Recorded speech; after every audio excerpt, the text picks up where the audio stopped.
we're going to discuss like new ruling of Apple Pay, Apple App Store, and competitive compliance with Avery Gardiner, Director of Global Competition Policy at Spotify, and Phil Carter, founder and CEO, Elemental Growth consultancy agency with different big customers.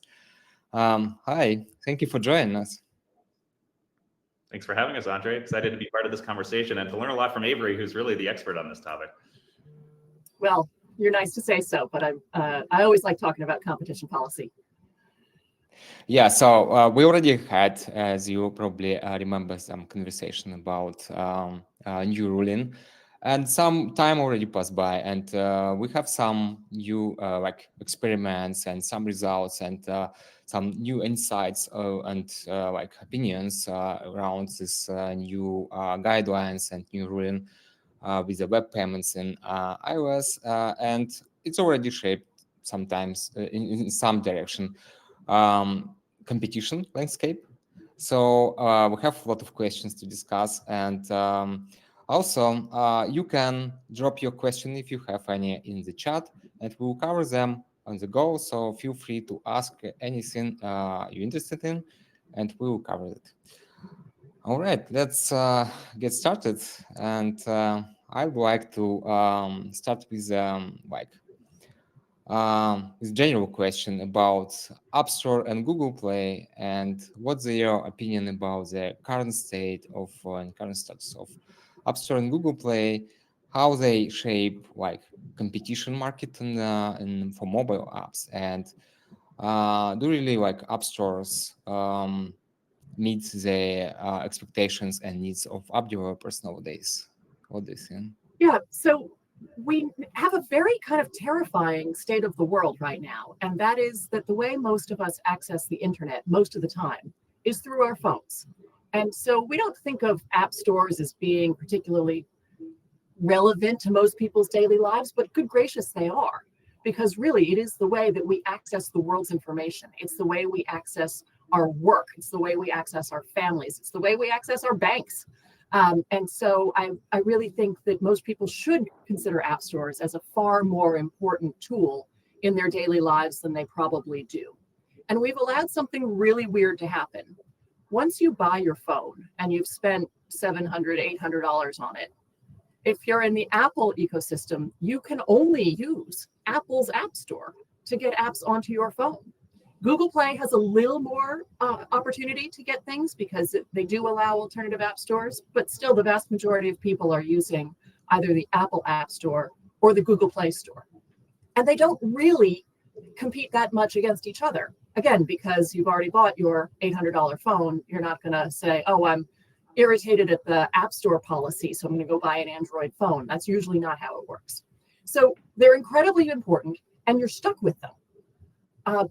And we know what happens in economies when you have those sorts of conditions.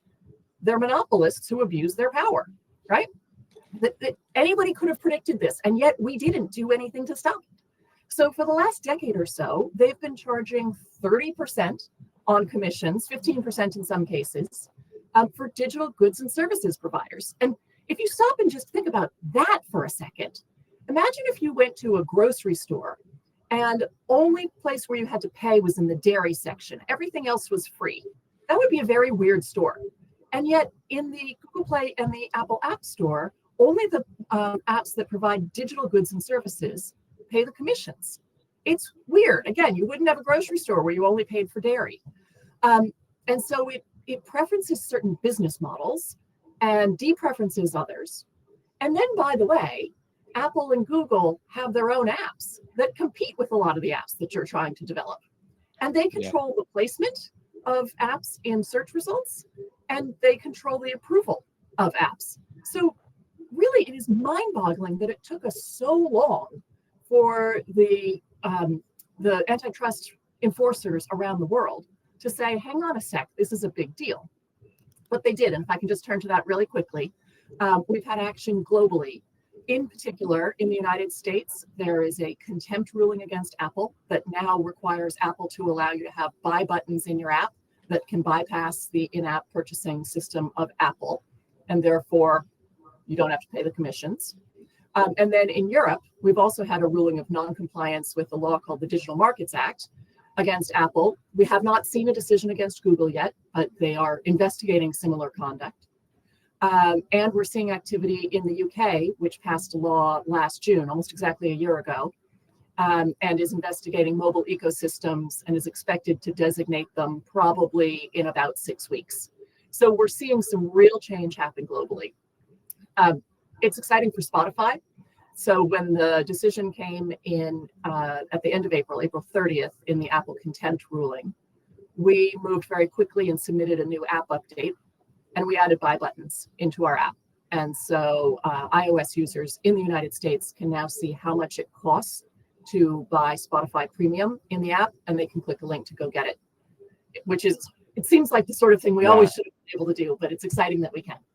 It should be like the great win for Spotify, because Spotify also fights a lot with Apple regarding this topic. And it was impressive how quickly Spotify come up with a release and update their apps.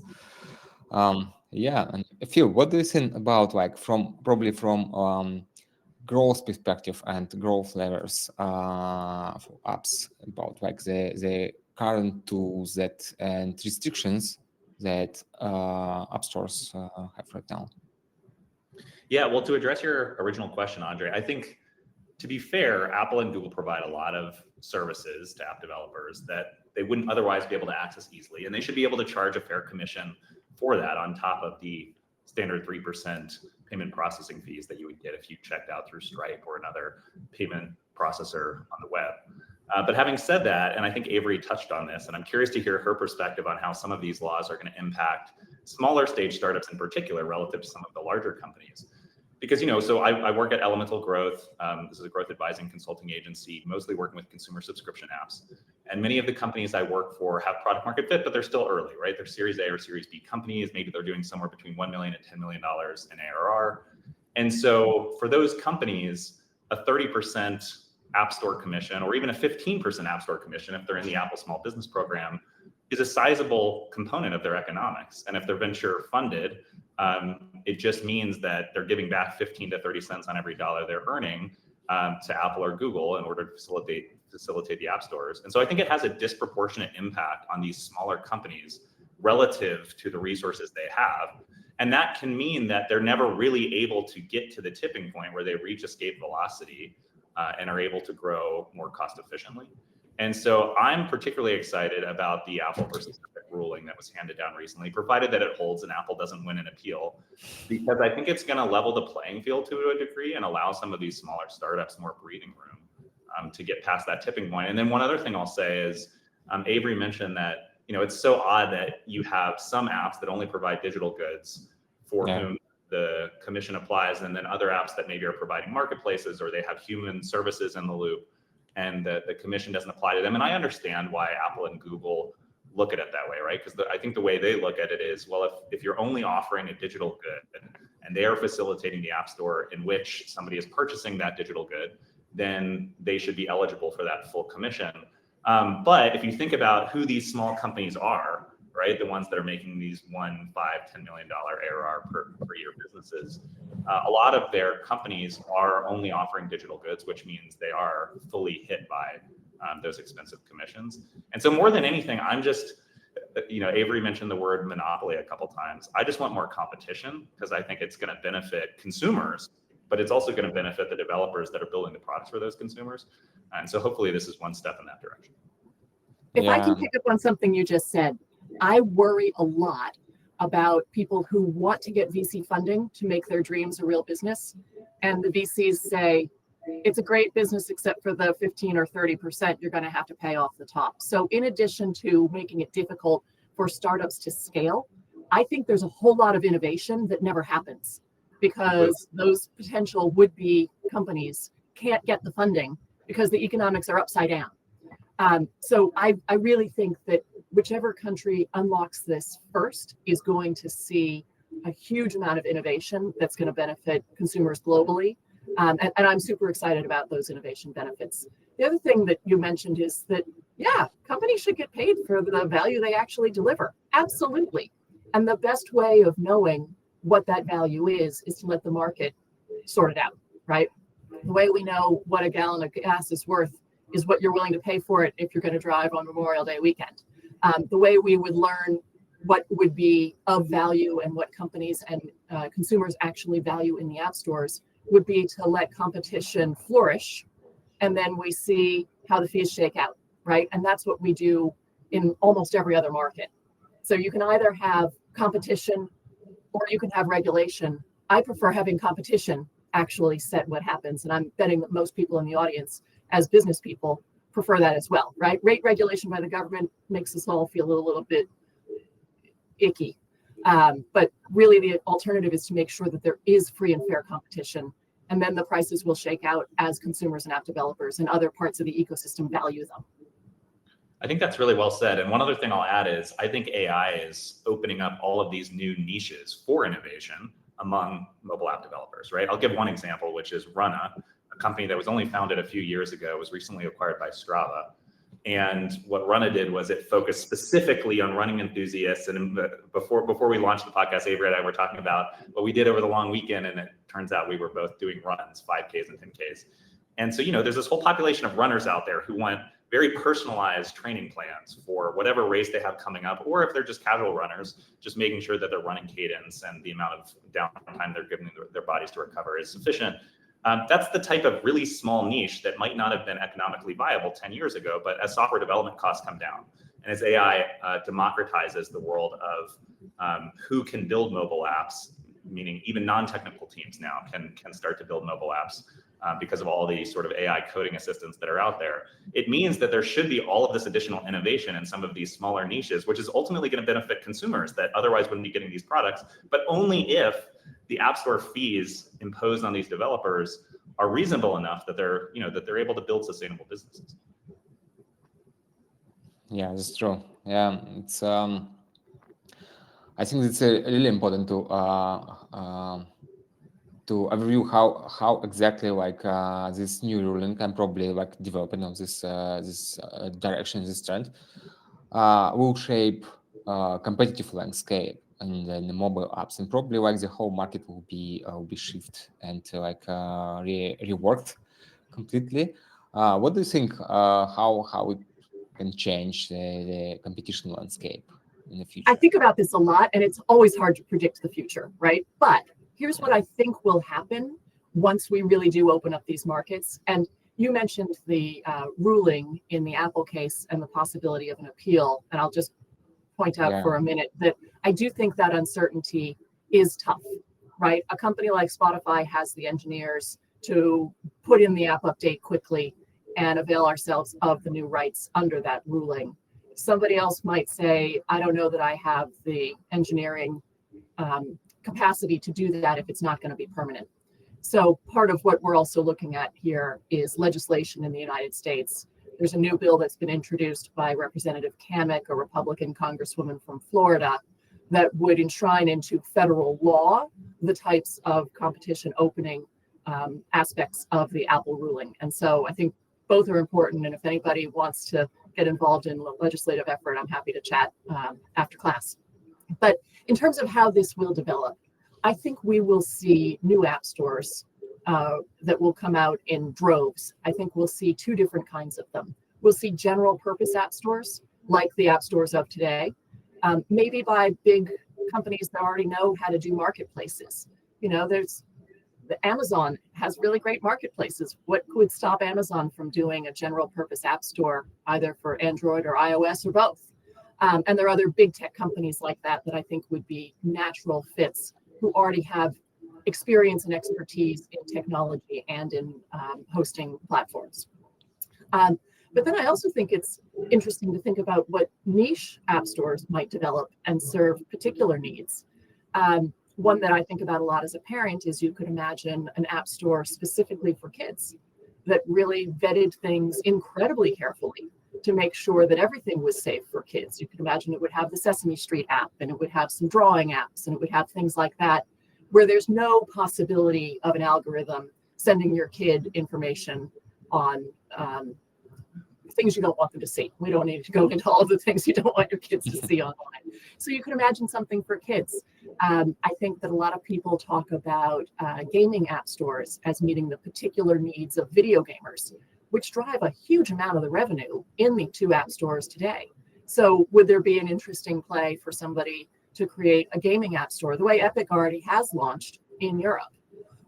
So I think those are the kinds of things that we'll see. I also think we might see some competition on privacy and security issues.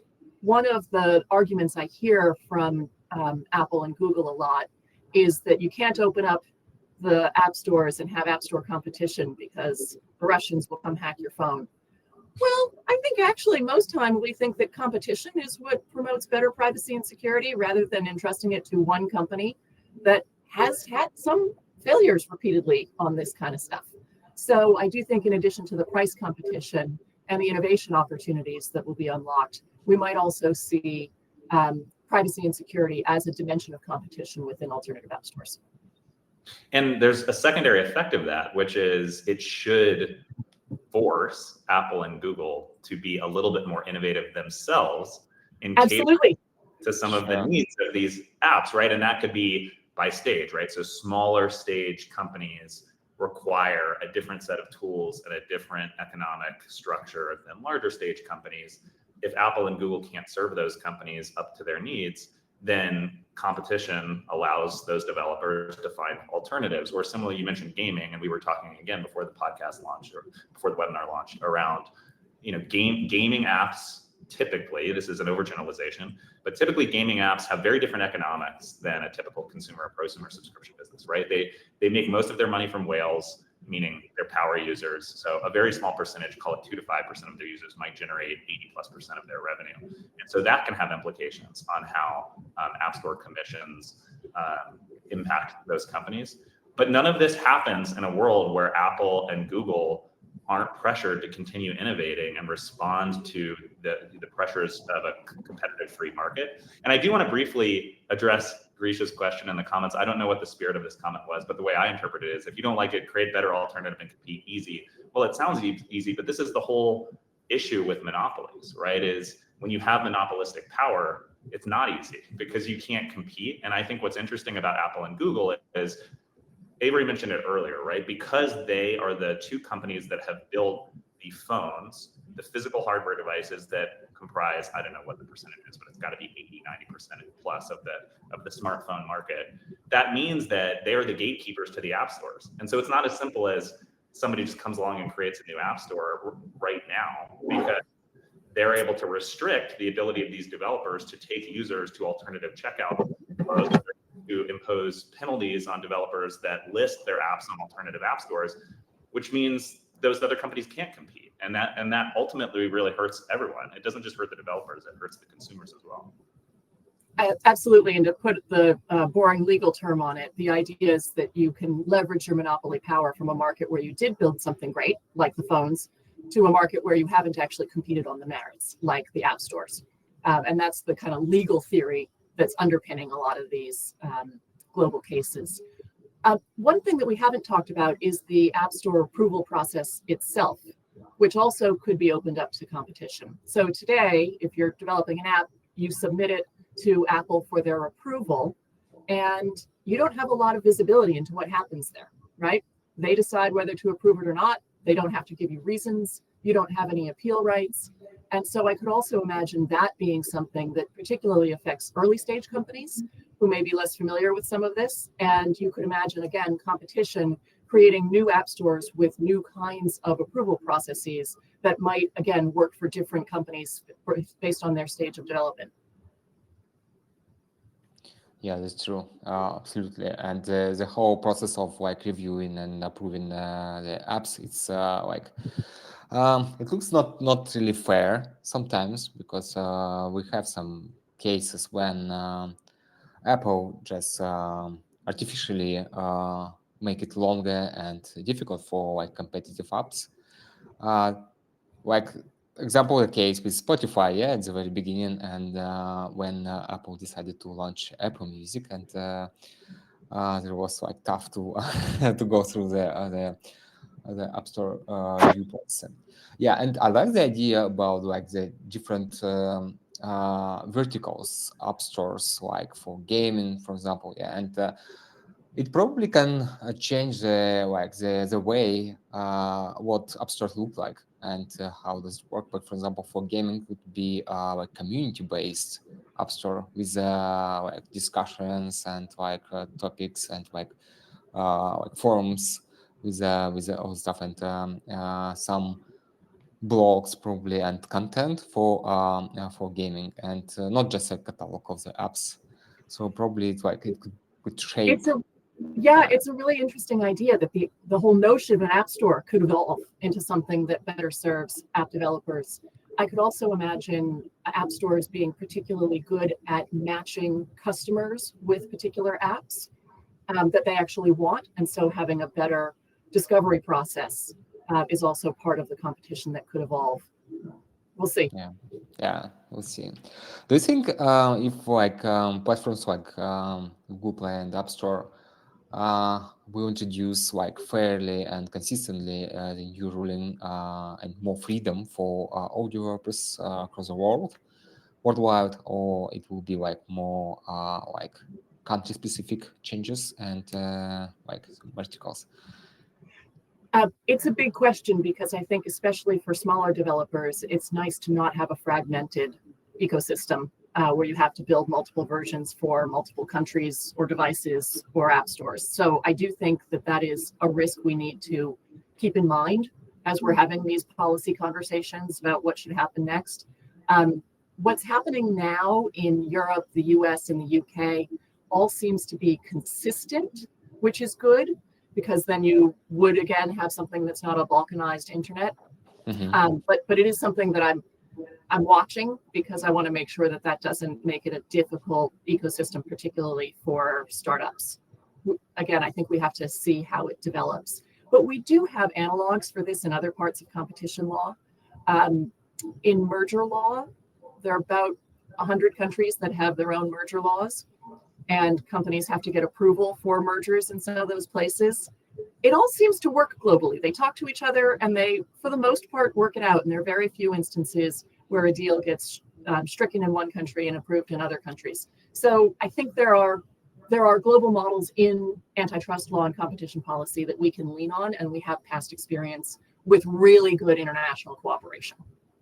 Yeah, thank you. And Anatoly dropped the interesting question. Have you heard whether other companies that follow Spotify's example are being assigned special tags in the App Store? It's like really like badge on the App Store that prevents them from being promoted organically. And are there now any additional restrictions for such apps? And Gosh, I hope not. Yeah. I think that would violate the judge's order if Apple said anybody who takes advantage of this is going to be given a special tag and we're going to retaliate against them. I think that would make her very, very angry very quickly. If anybody hears that that's happening, I would encourage them to tell the court, because I do think that would be an effort to evade the rule of law. I haven't heard of any of that happening. I have heard of some other companies following what Spotify has done and putting in different buy options. You may be familiar with Cameo, the app that lets you have a celebrity call your friends for their birthday and wish them a happy birthday. They've now put in side-by-side pricing, where they say if you buy it within the app on Apple, it will cost you X, but if you buy it on Cameo and click here to do so, it'll be about 30% less. And that's an interesting one, because at the price points that are typical on what I see on Cameo, a 30% discount is a pretty big number. We're talking about hundreds of dollars on individual purchases. So, but to answer the question, I haven't heard about any special retaliatory tags, and I sure hope they don't try that. So I'd love to chime in here, and I'll make a comment, and then Avery, maybe put it back to you, because I have not seen any tags like that in the US, which is where the recent Epic versus Apple ruling applied. However, within a few days of that ruling being handed down, I'm going to see if I can share this. I'm trying to post it in the chat. We'll see if it works. But there was a clip shared in Mobile Dev Memo, which is Eric Seufert's Slack group, and Thomas Petit, who's another growth advisor in the space, shared a screenshot of, in this case, it was Instacar in the EU, right? So not in the US, but it's basically a tag imposed by Apple on their App Store page that says, this app does not support the App Store's private and secure payment system. It uses external purchases. And I remember when the ruling first came down, I had posted on LinkedIn and got a lot of sort of people weighing in saying, like, this is just the beginning. Apple will find another way to sort of penalize apps that try to use external payment methods, perhaps not in the US, because I think Avery is right that that would be in violation of the court's order and Apple would be punished for that.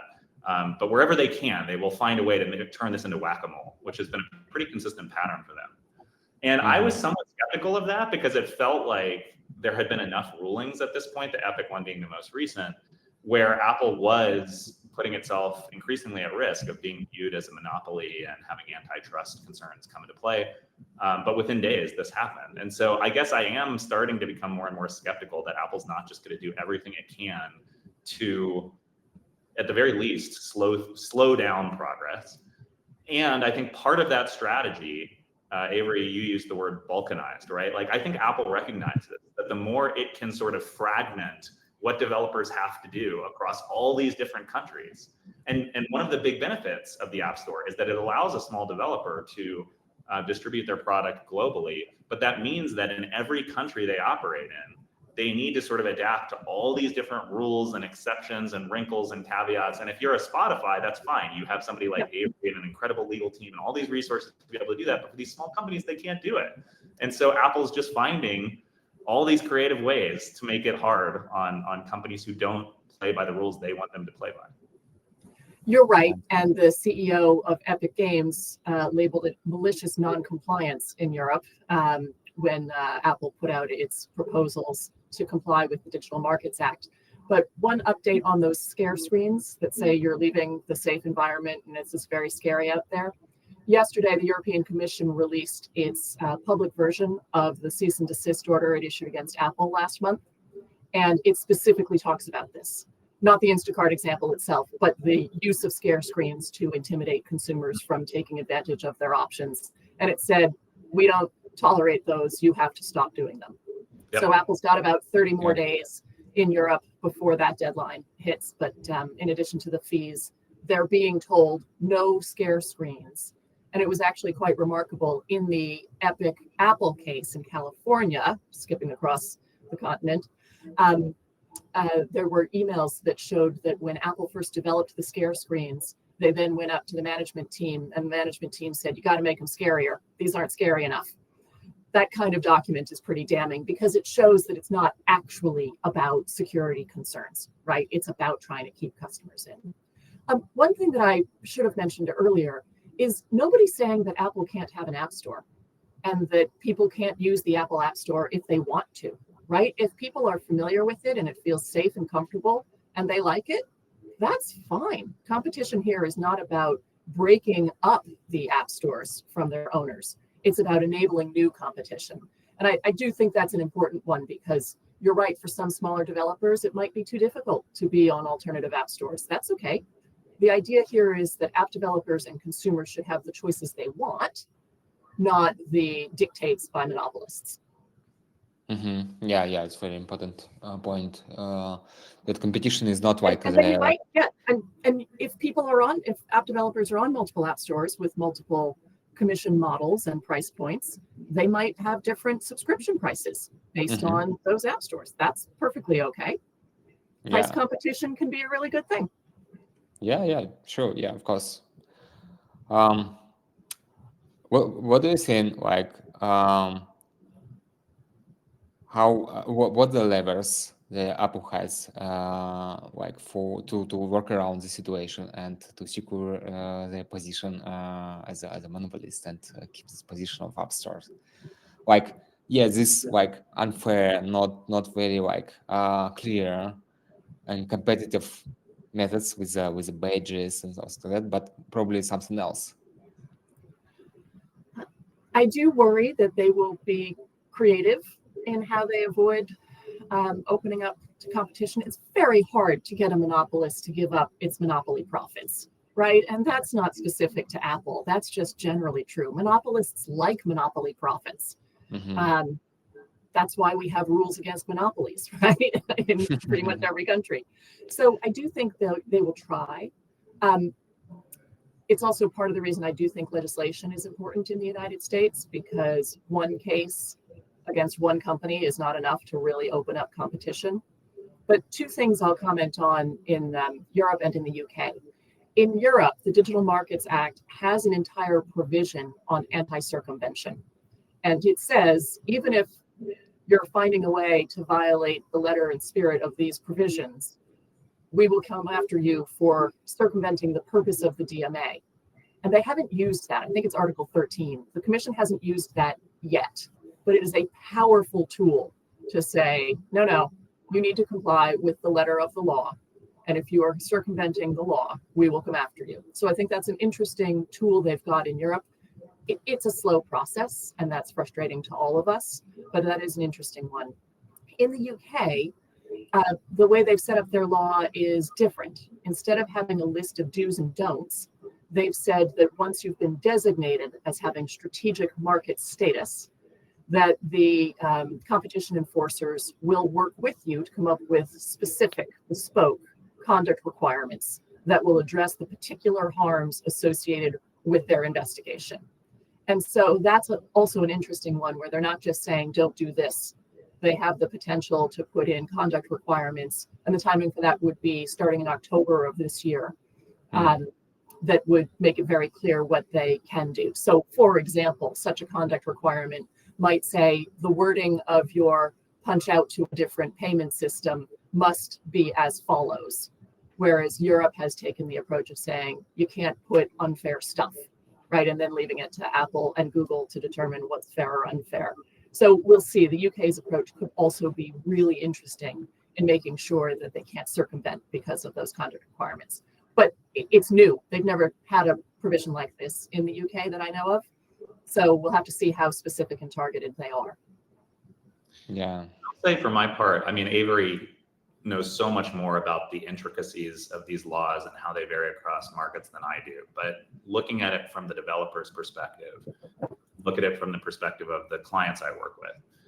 This is oversimplifying things, but when you really zoom out, I think Apple and Google have two levers at the very highest level they can use in order to beat out competitive app stores, right?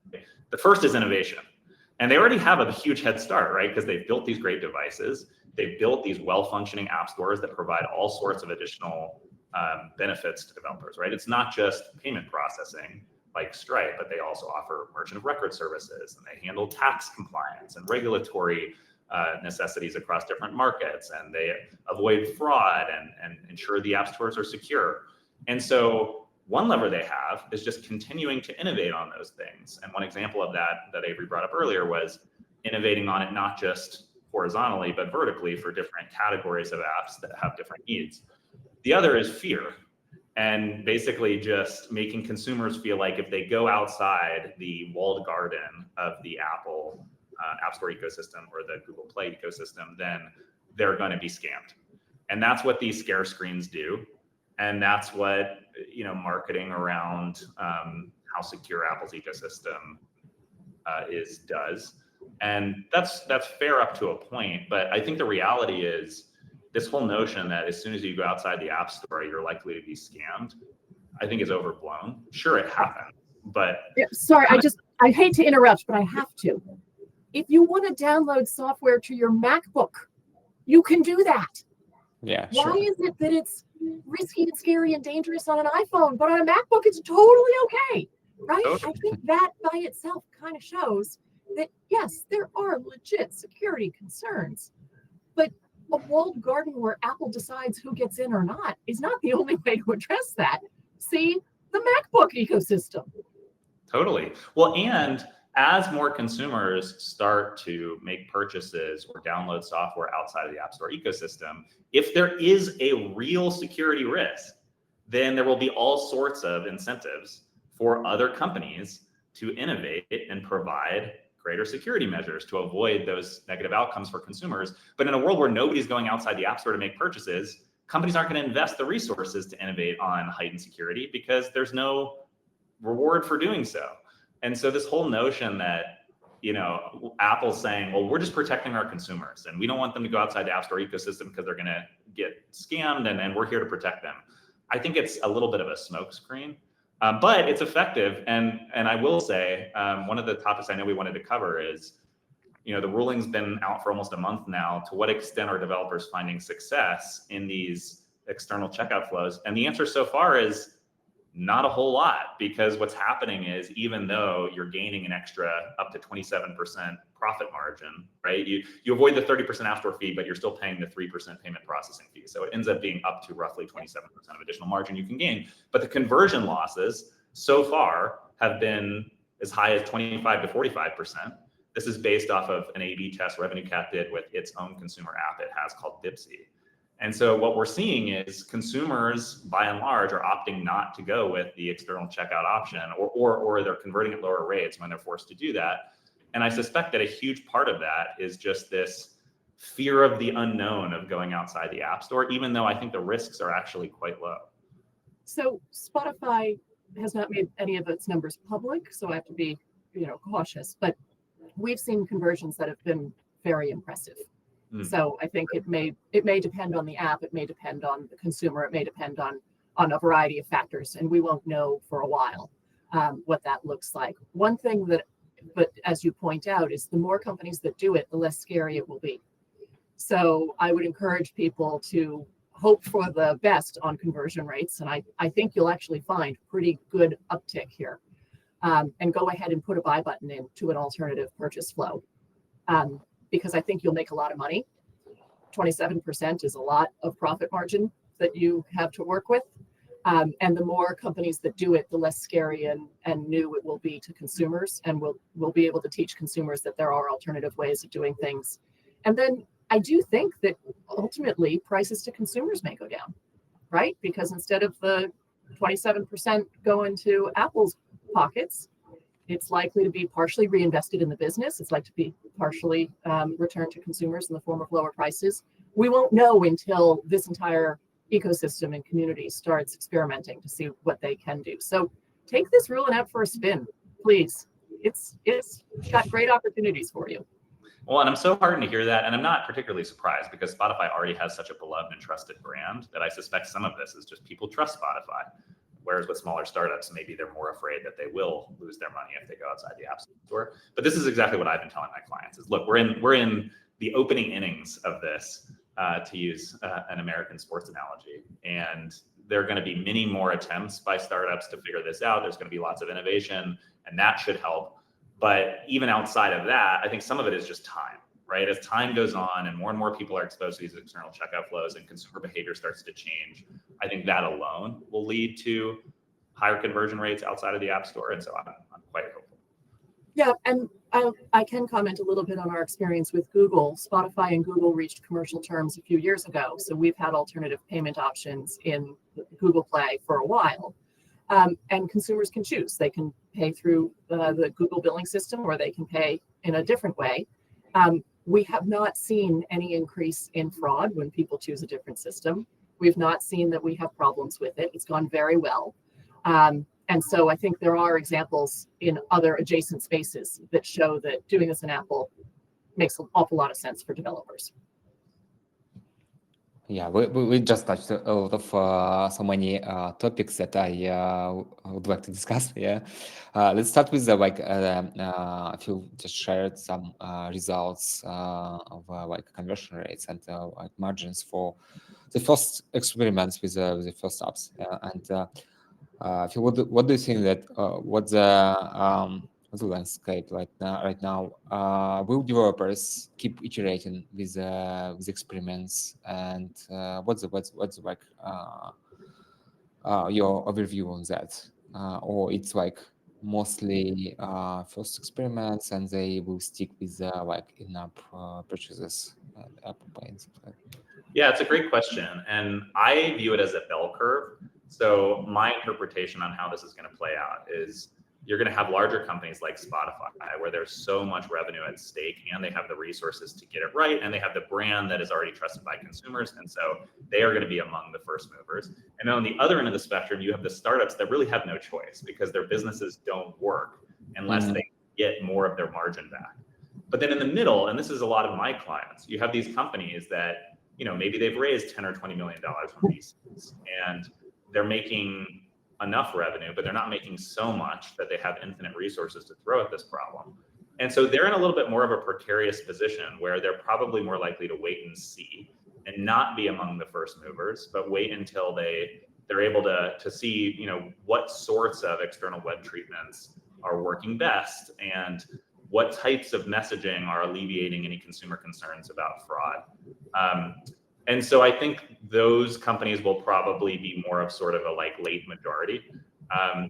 And I think that's what you see whenever there's sort of this risk reward equation with either new technology or new regulation that hits the market. So I think that's most likely how it will play out. But the nice thing is it only takes a handful of companies having breakthroughs on use this copy in order to avoid consumer concerns about fraud, or use this approach to the web-based checkout flow to maximize the market. And then everybody will copy it. And so I think it's only a matter of time before the dam breaks and the majority moves in this direction, because as Avery said, 27% is a huge amount of margin, right? It's transformational for a lot of these companies. And so I think it's going to happen. It's just a matter of. Yeah. And we'll try our best to do that, to provide some guidance and instructions and templates in adapting funnel force, how to do it properly and to get it effective.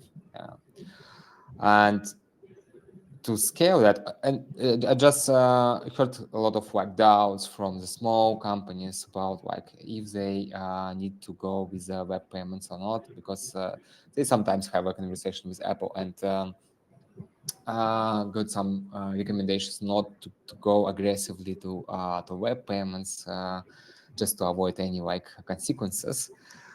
So what would Avery? It's probably more question to you. What would be your advice to these product teams how to implement web payments in their apps and avoid any breaching compliance with the Apple App Store and Apple Google?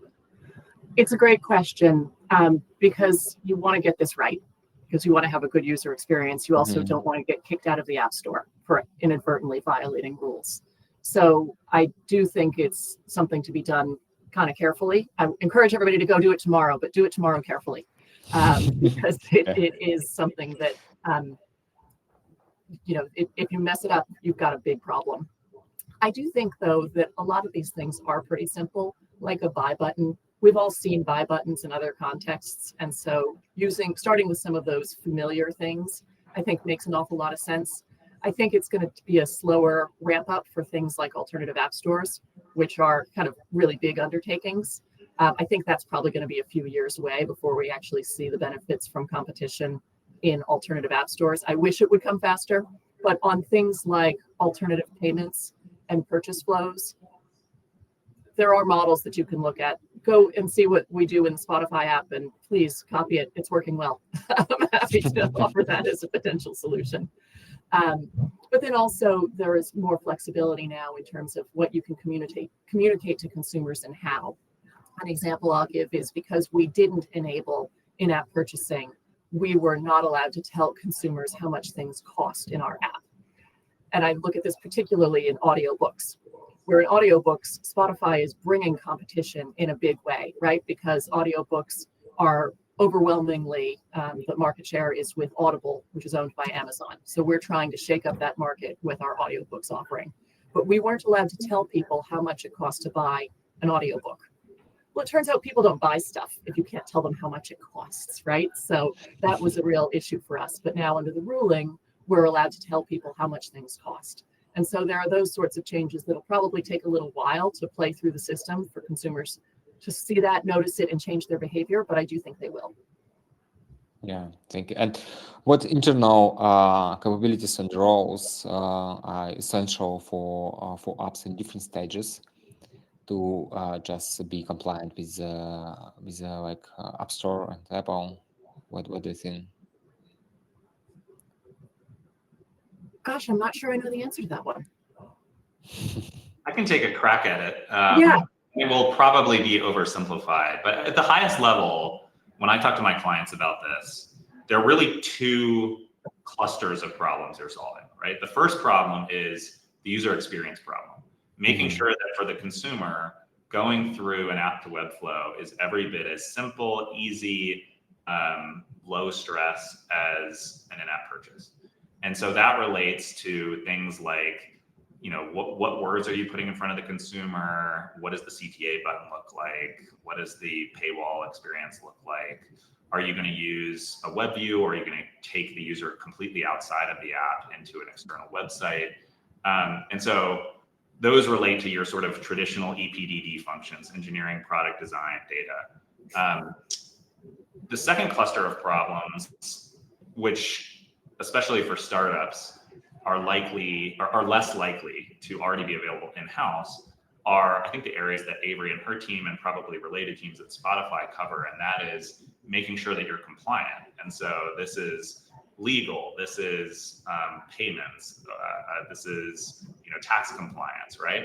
And so one of the things I was going to say earlier, Avery mentioned that the consequence of getting this wrong are significant, not just because you could upset the consumer, but you could upset Apple and be kicked out of the App Store. Or a big one is, I think a lot of people don't realize there's payment processing, which a company like Stripe handles, but there's also merchant of record. And there are third-party SaaS companies like, say, Paddle that provide merchant of record services.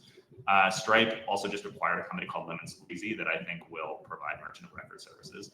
But if you are the merchant of record as the developer, meaning if you are not paying a third-party provider to be your merchant of record, then you are on the hook for complying with local regulations across all of these different international markets, making sure that you're handling taxes, which look different across all of these different international markets. And so if you're going to handle that internally, I probably don't recommend for a smaller startup, but if you're going to do it, then you need experts within the company who understand how all of those different regulations and all of those different tax codes work. And so that's another very important function. So again, oversimplified, but to summarize, you need this sort of standard EPDD functions to make sure the consumer experience is great, and then you need the folks who understand tax and regulatory compliance to make sure you stay within the law. Yep, and I think you're right that you can outsource portions of that to third parties, and that will probably become even more popular as people realize that this is a need for the startup community, is to figure out how to pick up some of the 27% profit margin that's available to you without taking on risk that is frightening. So I think that will be another segment of service provider that will start to seize the opportunity to compete in this space. Yeah, it's a great point. Yeah, and I'm curious how Spotify like engage with the regulators and with Apple and Google. Is it your strategy, some structured strategy, or like proactive actions? What's the approach to that? So I spend a lot of time on airplanes flying to talk to competition law enforcers around the world and try to explain what's going on and how they can restore competition to these markets. And I have found them to be incredibly receptive. So if you are interested in talking to a government and being part of the advocacy, I can put you in touch with the right people. Happy to do that. It is a slow process, I will say. It has taken years to get here. I used to work on the Hill for Senator Klobuchar doing her antitrust work. And we got very close to passing a law, but we didn't get a law passed. And these things do take an awful lot of time. One thing that I hear from a lot of people is that they're worried about speaking up and speaking out because they fear retaliation. All of the government people I speak to are well aware of that and will do everything they can to give you the confidentiality so that you're not subject to retaliation. Spotify's obviously been very public, right? And we've really said what we believe in and why and how.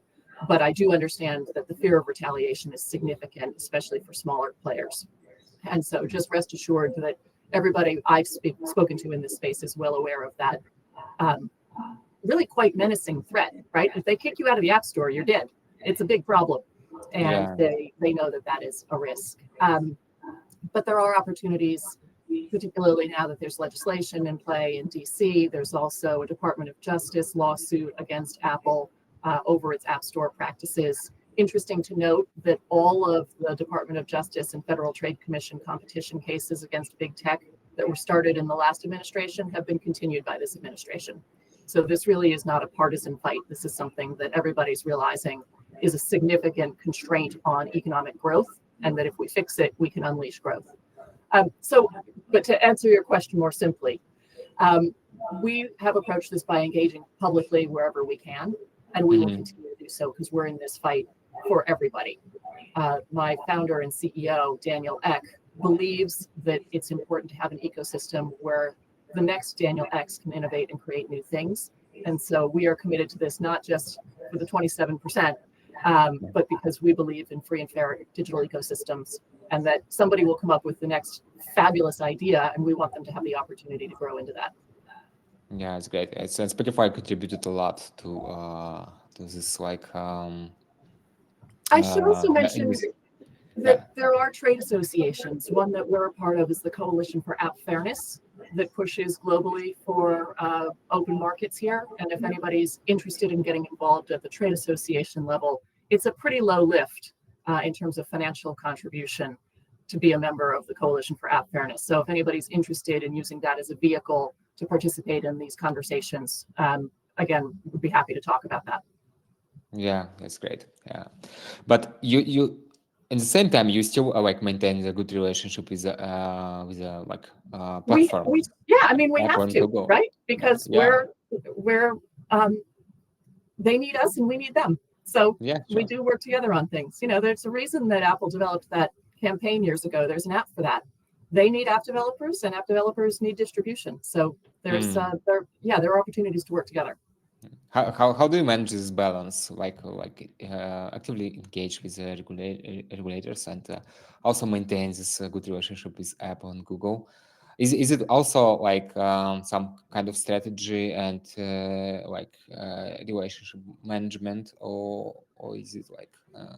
It definitely is a part of the strategy, but we think that changes to the laws and enforcement of the laws are probably what's going to drive change here. It is just, I'll repeat what I said before. It's very difficult to convince a monopolist to give up its monopoly profits. And I do think that the third-party action by governments is what we need here to really move the needle. Yeah, that's great. All right, I think the last question for today. Okay. What the key global regulatory trends we will see in this year and probably the next years? What do you think? What's it like? This is a great question. So I've mentioned the United States, the UK, and Europe, but there are other things happening. Japan passed a new law on smartphones and is issuing its regulations shortly. So I do think we'll see things opening up in Japan, and I think that's particularly important for the gaming community, which is very prominent there. Australia has been talking about potential legal reforms. They were talking about a new law even before the elections that happened just a couple of weeks ago. So I think Australia may move forward. Brazil is moving forward. It has issued a final decision from its competition enforcer against Apple on this very same issues. They've been given a period of time to comply, after which daily fines come into effect. So I think Brazil is another hotspot for activity. And then beyond that, I'm not sure. But, Korea. South Korea is another one that has been a leader in this fight. They actually passed the very first reform on in-app payments. It was pretty narrow, and it didn't work because they found ways to evade it. And the government of South Korea has had some, shall we say, turmoil this year. But it's another one where the discussion on this particular issue is well advanced. And so I would expect that we'll see action in Japan, Australia, South Korea, and Brazil over the next, call it 6 months. And then once that happens, it's the same sort of bell curve you were talking about before, right? It takes a few people to start, and then the dam breaks. And I think what we're witnessing is that 2025 is the year the dam breaks, which is super exciting for me. Well, maybe I'll add one quick note, and I think, Avery, you would agree with this. I feel like on the one hand, it's easy to say, well, okay, that's half a dozen countries plus the US, but there are hundreds of countries in the world, is it going to make a difference? But the counter argument is, just like there's a very, very steep power curve in terms of which companies drive the vast majority of Apple's App Store service revenue, same thing applies to countries, right? And so when even a handful of the largest and most powerful countries in the world, and the ones comprising the majority of App Store revenue, shift their policies on this, then at some point the cost benefit analysis for Apple and Google changes, and it's not worth it for them to continue to sandbag the other 100 plus countries because they account for a relatively small percentage of revenue. And so I think the dam breaking is a good analogy, and I think we are close. And this is why I think it's all on all of us as leaders of our respective companies to continue to push the envelope, whether that's how we're approaching our own App Store, app checkout flows, or it's talking to senators and doing everything we can to put more pressure on Apple and Google to do the right thing. Should we expect more regulations in web payments, within pricing, I don't know, payment flow? Well, I actually view the changes we've been talking about for the last hour as deregulatory, right? Mm-hmm. What we have today is an unelected regulator dictating what the terms of competition are. And what we're doing is taking away that abuse of power and making sure that we actually have opportunities to innovate. So I don't view this as more regulatory. I view it as less regulatory, which I realize takes a little bit of mental gymnastics, but I really think that it is the right way to think through this. Yeah, interesting. Okay. All right. We covered all questions from our side. No more questions in chat, it seems to be. Guys, if you have any more questions, you can send us email and we will cover them later. So thank you very much. It was like really interesting conversation. I really enjoyed. Hope you enjoyed as well. Thank you very much for joining us. Thanks for having me. This was great. Thanks, Avery. Thanks, everyone. Take care. Thank you. Have a great day. Bye.